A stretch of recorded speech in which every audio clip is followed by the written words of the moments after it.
दोस्तों एक दिन 3 से 4 किन्नर एक परिवार से लड़का होने का नेक लेकर एक रास्ते से गुजर रहे होते हैं। उसी वक्त उन्हें रास्ते में एक शादी का पंडाल नजर आता है। उसके अंदर शादी समारोह चल रहा होता है। किन्नर समाज के लोगों के मन में विचार आता है कि क्यों ना इस समारोह के अंदर जाया जाए और यहां से भी शादी का नेक लिया जाए। 3 से 4 किन्नर होते हैं और वो शादी समारोह के अंदर जैसे ही एंट्री करते हैं तो उन्हें पता चलता है कि शादी हो चुकी है और सिर्फ विदाई की रस्म होना बाकी है। लड़की वाले लड़की को लेकर अपने घर जा चुके हैं और विदाई के लिए तैयारियां कर रहे हैं।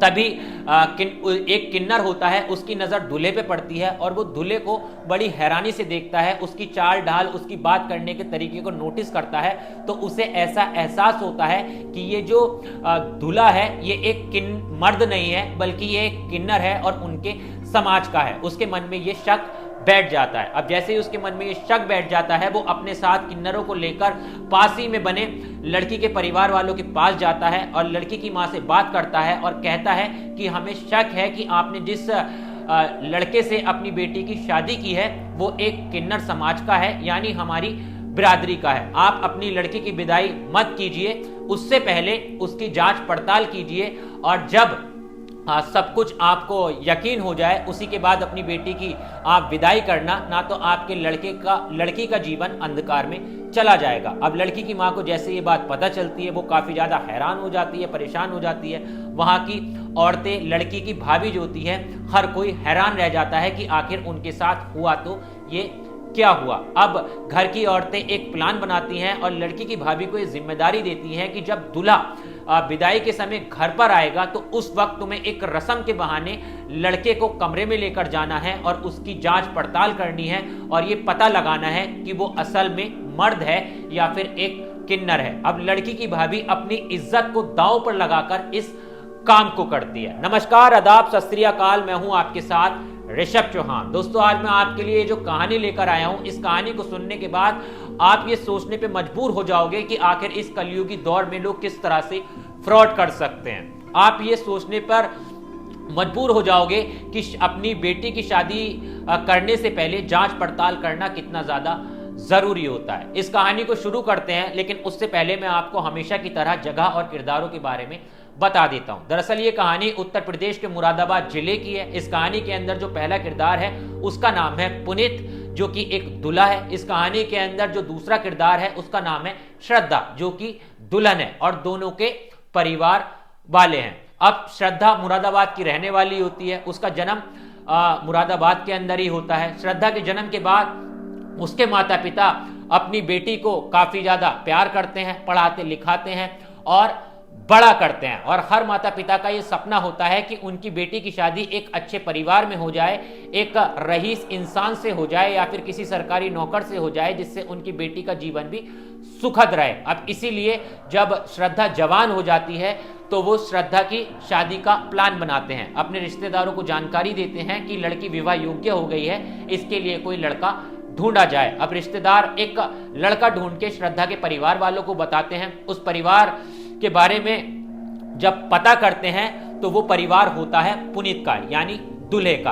अब पुनीत के पिता काफी ज्यादा रईस आदमी होते हैं, उनका काफी अच्छा बिजनेस होता है, काफी पैसे वाले होते हैं और घर में उनके किसी प्रकार की कोई दिक्कत नहीं होती है। पुनीत भी एक लौता उनका लड़का होता है।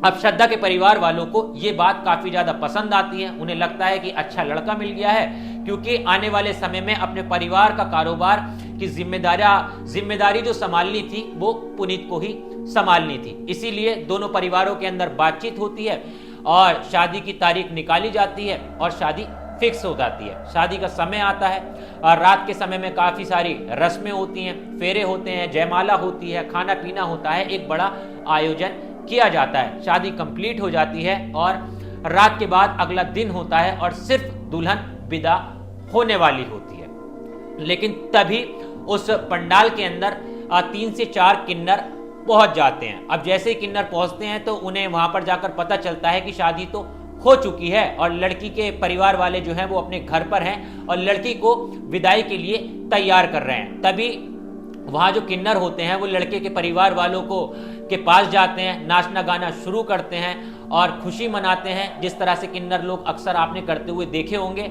और फिर उसके बाद शादी का नेक मानते हैं। लेकिन उनमें से एक किन्नर होता है जिसका नाम सुमन होता है, वो काफी ज्यादा तजुर्बेकार और सीनियर होता है।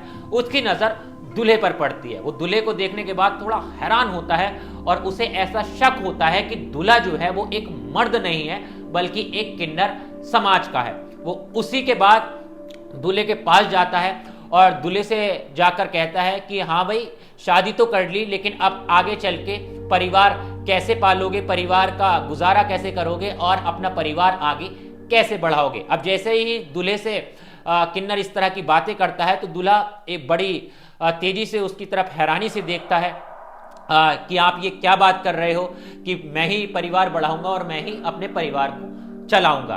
तभी वहां पर और किन्नर जो हैं उसके परिवार वालों से नेक मांग रहे होते हैं। इसी बीच लड़के का पिता जो होता है वो लड़के के पास आ जाता है और किन्नर से कहता है कि आप मेरे लड़के से क्या बात कर रहे हो, ये इस बात का मतलब क्या है। तो किन्नर उसके पिता से कहता है कि आप ज्यादा चालाक मत बनो, हमारी नजर धोखा नहीं खाती है और हम जो है इस लड़के को पहचान चुके हैं कि ये मर्द नहीं है, ये एक किन्नर है। अब जैसे ही लड़के के पिता के सामने वो किन्नर ये बात कहता है तो लड़के का पिता भी काफी ज्यादा हैरान हो जाता है और वो तुरंत अपनी जेब से 5,000 रुपए निकालता है और उस किन्नर के यानी सुमन के हाथ पर रखता है और उससे कहता है कि आप ये पैसे पकड़िए और यहां से आप चले जाइए, ये मेरी तरफ से मेरे बेटे की शादी की बधाई है। लेकिन किन्नर समाज के लोगों के मन में एक टीस आ जाती है कि एक लड़की का जीवन बर्बाद होने वाला है, कहीं धोखा देके तो ये शादी नहीं कराई गई है।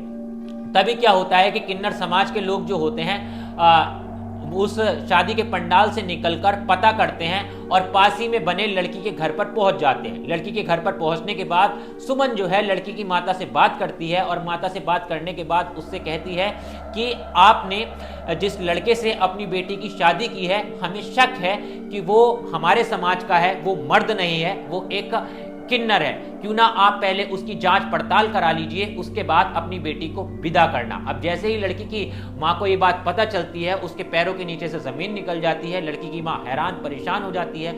लड़की की भाभी को भी ये बात पता चलती है। अब कई महिलाओं में ये बात फैल जाती है और हर कोई सोचता है कि आखिर ये हमारे साथ हुआ तो हुआ क्या, ये किस तरह का धोखा है। अब तो शादी भी हो चुकी है और ये किन्नर समाज के लोग क्या कह रहे हैं, अब क्या करना चाहिए और किस तरह से हम पता करें कि ये लड़का मर्द है या फिर एक किन्नर है। तभी वहां पर लड़की की भाभी भी मौजूद होती है, जो कि देखने में काफी ज्यादा खूबसूरत होती है, जवान होती है। लड़की की वहां पर बैठी जो महिलाएं होती हैं वो उस लड़की की भाभी को इस बात की जिम्मेदारी देती हैं और उससे कहती हैं कि जब दूल्हा विदाई के समय घर पर आएगा उस वक्त तुम्हें अपनी थोड़ी खूबसूरती का फायदा उठाना है और एक रस्म का बहाना बनाकर तुम्हें लड़के को कमरे में लेकर जाना है और ये चेक करना है कि असल में पुनीत दूल्हा है या फिर एक किन्नर है। अब लड़की की भाभी अब इस बात के लिए एग्री हो जाती है। वो भी सोचती है कि उसकी ननद का जीवन खराब ना हो जाए, इसीलिए उसे ये कदम उठाना ही चाहिए। अब वहां से ये बात कहकर किन्नर समाज के लोग जो हैं वो चले जाते हैं। थोड़ी देर बाद पंडाल से निकलकर गाड़ी में बैठकर लड़की की विदाई की रस्म पूरी करने के लिए लड़के वाले जो होते हैं वो भी घर पर पहुंचते हैं। लड़का जब जाता है, लड़के की आरती उतारी जाती है, जो रस्में होती है वो निभाई जाती हैं। फिर उसके बाद कुछ महिलाएं जो हैं वो लड़के को अकेले में ले जाती हैं गिफ्ट देने के बहाने। लड़के को गिफ्ट दिए जाते हैं। उसी के बाद लड़की की भाभी आती है। लड़की की भाभी कहती है कि पुनीत, आपको कुछ देर के लिए मेरे साथ एक अंदर कमरे में चलना है, मुझे आपसे कुछ बात करनी है, मुझे आपको कुछ गिफ्ट देना है और हमारे यहाँ ये एक रस्म है, इसे पूरा करना जरूरी होता है। अब पुनीत रस्म की जैसी बात सुनता है वो कहता है ठीक है, मैं आपके साथ चलता हूं। तो लड़की की भाभी अपनी ननद के पति को अपने कमरे में लेकर जाती है। कमरे में ले जाने के बाद वो पुनीत से कहती है कि देखो, मेरी ननद की शादी तुमसे हो चुकी है, लेकिन हमारे यहाँ ये रस्म है कि जो तुम मेरी ननद के साथ पहली रात को करोगे अब तुम्हें मेरे साथ करना होगा, क्योंकि यही हमारे यहाँ की रस्म होती है। और इसी तरह इसी रस्म के पूरा हो जाने के बाद हम अपनी लड़की को विदा करते हैं। अब पुनीत उस महिला की ये बात सुनकर काफी ज्यादा हैरान हो जाता है कि आखिर ये किस तरह की रस्म है और मेरे से इस तरह की बातें क्यों की जा रही है। कुल मिला के उसकी भाभी जो है वो उसे छूना शुरू करती है, उसे छेड़ना शुरू करती है और उसके प्राइवेट पार्ट्स पर भी हाथ वगैरह लगाना शुरू करती है और ये पता लगाने की कोशिश करती है कि सच में इस व्यक्ति के अंदर मर्दों वाली बात है भी या फिर ये सच में किन्नर है।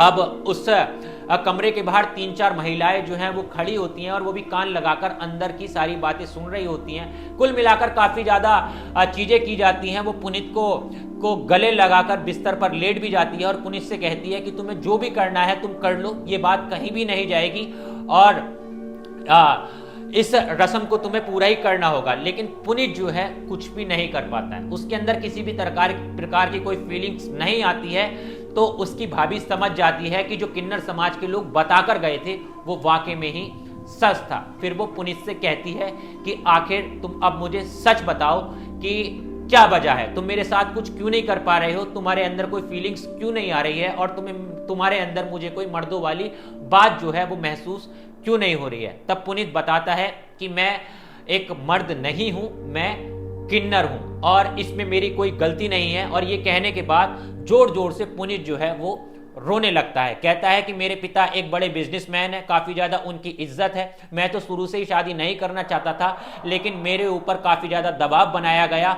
इसीलिए मुझे मजबूरी में अपने परिवार की इज्जत को बचाने के लिए शादी के लिए हामी भरनी पड़ी और मैंने ये शादी कर ली।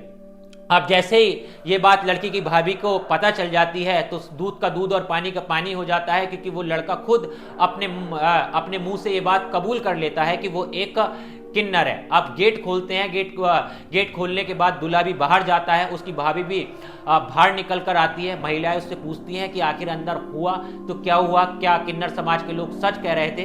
तो भाभी जाती है अपनी ननन के पास और उसे गले लगाकर काफी ज्यादा रोने लगती है। कहती है कि तेरा जीवन खराब हो गया और ऐसे ऐसे बात है कि जो तेरा दूल्हा है वो एक मर्द नहीं है, वो एक किन्नर है। अब जैसे ये बात पता चलती है तो फिर ये बात धीरे धीरे पूरे परिवार के अंदर हो जाती है और लड़के वालों को भी पता चल जाता है कि उनके लड़के का जो सच था, जो वो अब तक छुपाते आ रहे थे, वो कहीं ना कहीं इस परिवार को पता चल गया है। तुरंत घर के जो बुजुर्ग होते हैं, घर के जो बड़े लोग होते हैं, उनके अंदर उनमें भी ये बात पहुंचती है। अब वहां के लड़के पक्ष के 4 से 5 लोग आते हैं, फिर वहीं लड़की पक्ष के 4 से 5 लोग आते हैं और एक जगह बैठा जाता है। फिर कहते हैं कि आखिर इतना बड़ा का आपने हमसे क्यों छुपाया। लड़की वाले खूब उनसे लड़ाई करते हैं और कहते हैं कि हम पुलिस में कंप्लेंट कर देंगे, आपके खिलाफ फ्रॉडी का केस लिखवाएंगे। काफी ज्यादा उस वक्त लड़ाई झगड़ा होता है, लेकिन कुल मिलाकर पंचायत जब बैठती है तो डिसीजन यही होता है कि अब जो हुआ सो हुआ, लड़की अपने घर पर है, अभी लड़की की इज्जत को कुछ भी नहीं हुआ है, इसकी शादी किसी दूसरे व्यक्ति से भी कराई जा सकती है, लेकिन अब इस रिश्ते को खत्म करना चाहिए। फिर वहां पर डिसीजन ये होता है कि अभी के अभी दोनों एक दूसरे से इस रिश्ते को खत्म करते हैं और लड़की के पक्ष ने यानी लड़की वालों ने लड़की को जो भी गहने दिए थे, जो भी दहेज में सामान दिया था, वो सारा का सामान जो है वो वापस आप कर दो, उसके बाद आप यहां से चला जाओ। लड़के के परिवार वाले जो होते हैं वो पुलिस के डर से ज्यादा कुछ नहीं करते हैं और उनकी बात को मान लेते हैं और फिर उस रिश्ते को खत्म करके सारा सामान वापस करके बिना दुल्हन के ही अपने लड़के को लेकर वापस जाते हैं। कुल मिलाकर इस कहानी से बस यही सीखने को मिलता है कि अगर आप अपनी बेटी की शादी कर रहे हैं तो आज के समय में आपको जांच पड़ताल करना बेहद ज्यादा जरूरी हो जाता है, क्योंकि अगर उस पंडाल के अंदर वो किन्नर समाज के लोग ना आते तो शायद आज श्रद्धा का जीवन जो है वो खराब हो चुका होता, वो एक फ्रॉड में फंस चुकी होती। खैर, आपकी इस कहानी पर क्या राय है, आपकी क्या विचार है, कमेंट में जरूर बताना और इसी तरह की स्टोरीज के लिए मेरे साथ जुड़ना मत भूलना। मिलता हूं आपसे किसी और वीडियो में। जय हिंद।